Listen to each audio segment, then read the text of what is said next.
So nobody's waiting today. This is Suzanne Titkemeyer. Used to be of NLQ, now I'm just a me.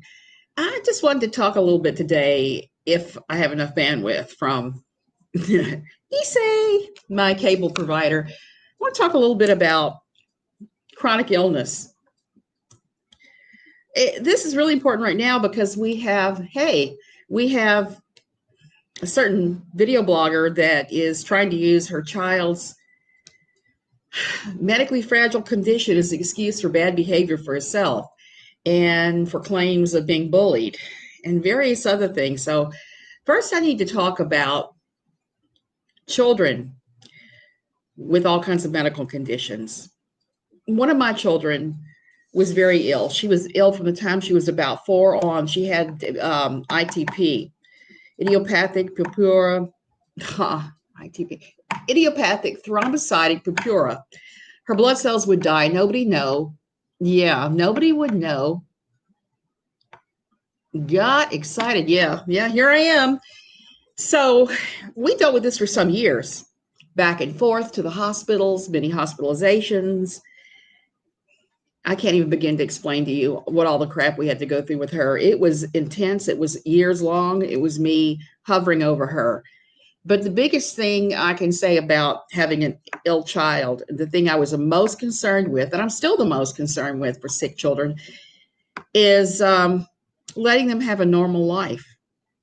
That was the biggest thing that I found in the years that I took care of my sick child, allowing her to do things. Now, you may have to make accommodations and have them wear a helmet. I had to have her wear a helmet whenever she played sports because the platelets weren't always there. She sometimes had very low platelets. And to play a contact sport would be a dangerous thing. So we have this other blogger, whose name I'm not even going to say, but you all know who I'm talking about, is right now using her son's illness as an excuse to try to get out of being held accountable, legally accountable, in a courtroom, that anytime anyone criticizes her, she immediately says that she and her child are being bullied. That's not how it works. And I just want to say that she needs to stop using him as some kind of excuse or screen. No one is bullying him. She told so many different tales about what his actual conditions are. Nobody even really knows at this point. I have heard a bunch of different things from her about what's really wrong with him. And who knows at this point. He is sick. She needs to figure out a way to let him have the most normal life possible and completely not mention him or mention him minimally. This child deserves as much privacy as anybody else, more privacy than she's given Sophie along, or I can't remember which famous person's child it was that she leaked the LabCorp test of the child, the LabCorp blood test, where she had the actual document up on her website instead of giving that child enough space to do what they want to do. Yeah, it's sickening. You can't keep using children for hits. And you can't hide behind your sick child. It just doesn't work like that. I really thought that was what was going to get her in trouble one of these days, is the fact that she has violated a number of HIPAA laws in exposing this information. You hear me? I'm wheezing. And Diet Coke, no wine. I don't do wine. I can't drink. I can't drink because of my mast cell. But I just have to say today, I went yesterday to the dermatologist. I had it removed, and I do not have cancer. I have mastocytoma.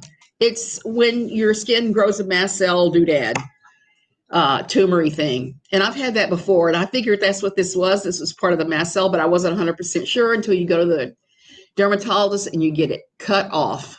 You get it cut off, and before I could say, she said, "Hey, you got a couple other things. Why don't you let me?" And before I could say, "Oh, hell no," she was always freezing. So I have some hurting spots today that she nuked with some kind of freeze spray.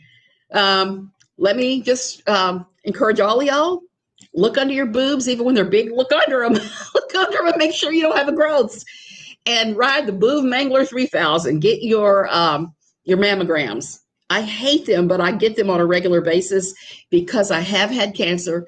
I have had surgery on my breast. my left one, which this was on. So I'm always worried it's cancer. When anything happens to my left breast, my brain automatically goes to cancer, and I don't want it going there. Yeah, so I'm very happy about that this morning. And I was on pins and needles until yesterday afternoon when they did everything and looked at it in a lab and said, nope, this is just your body being itself. And I got to go back to our friend and her child and the whole thing with him being sick all the darn time. It is really hard, like I said, to have a child like that, because me as a mother, I remember trying to bargain with God and saying, you can make me as sick as you want. You can do whatever. You can even take my life, but heal my child. I would have done anything for that child. I hovered all the time. There's no way I would have been online for 10 hours a day or more doing research or doing videos. That would not have happened at all during that time frame, because all I was about was making my child live, letting them have a good life, the best life that they could have.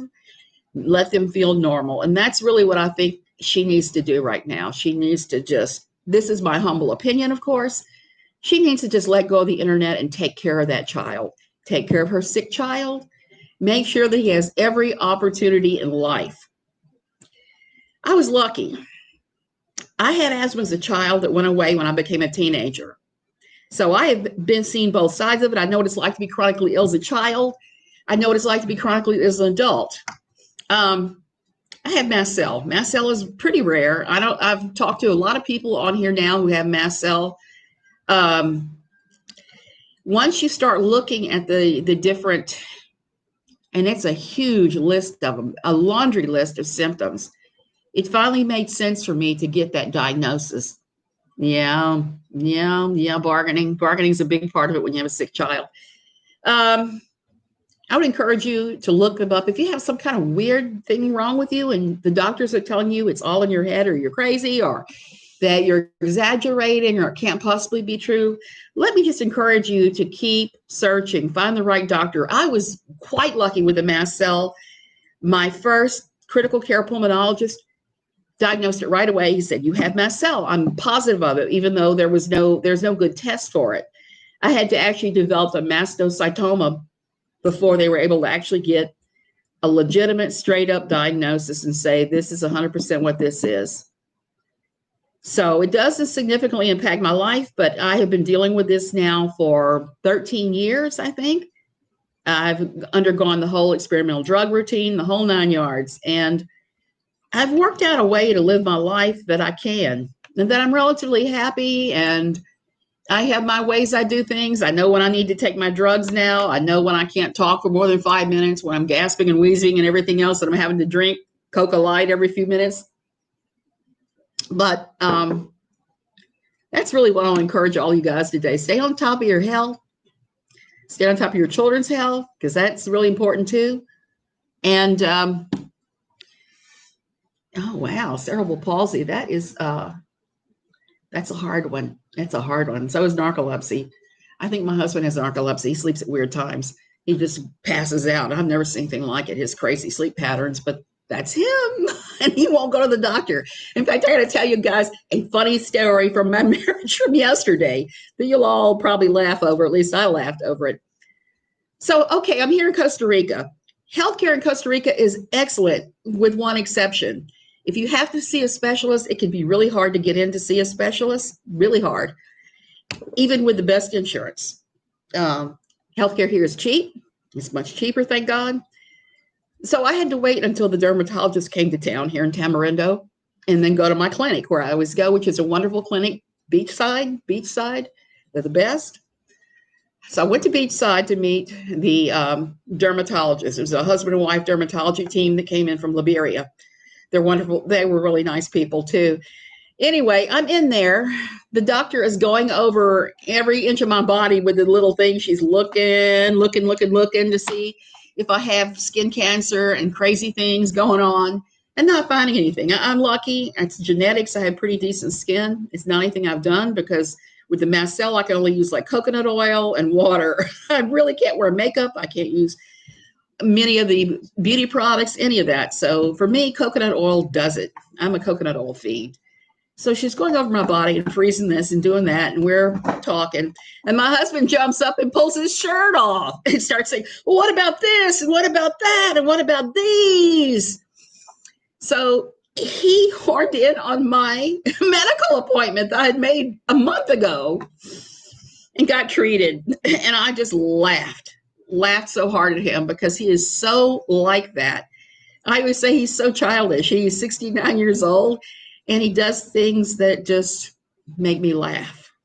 And that's one of the reasons why I'm married to the guy, because we all need laughter in our lives and fun. And he got treated and we're both skin cancer free. And that's pretty awesome. Consider we're living in a place with such strong sunshine that it would be really easy to develop skin cancer. Oh, I could not live there. Yeah, well, you're always within about 4 hours. Well, 1 to 4 hours of a good specialist. So it's not undoable. It's just a matter of convenience. And that's why I waited for the one to come. I knew what I had wasn't something that I actually needed to drive to the city and have taken care of. And I have telehealth with my other doctors, so that's always good. Here's the thing about Costa Rican medicine that you may love, that I absolutely love. I could walk into beachside clinic 24 hours a day, 7 days a week, and be seen for anything. You try that in the States. You might be able to go to some doc in a box 24 hours a day, but you're not going to be able to see your doctor like that. I don't know why Costa Rica does it so much better than the States on so many levels. Even if there are a lot of the drugs that are available in the States, the newer ones they take a little longer to work through Costa Rican, I guess their version of the FDA. Anyway, so spend time with them. I'm getting ready to go swimming.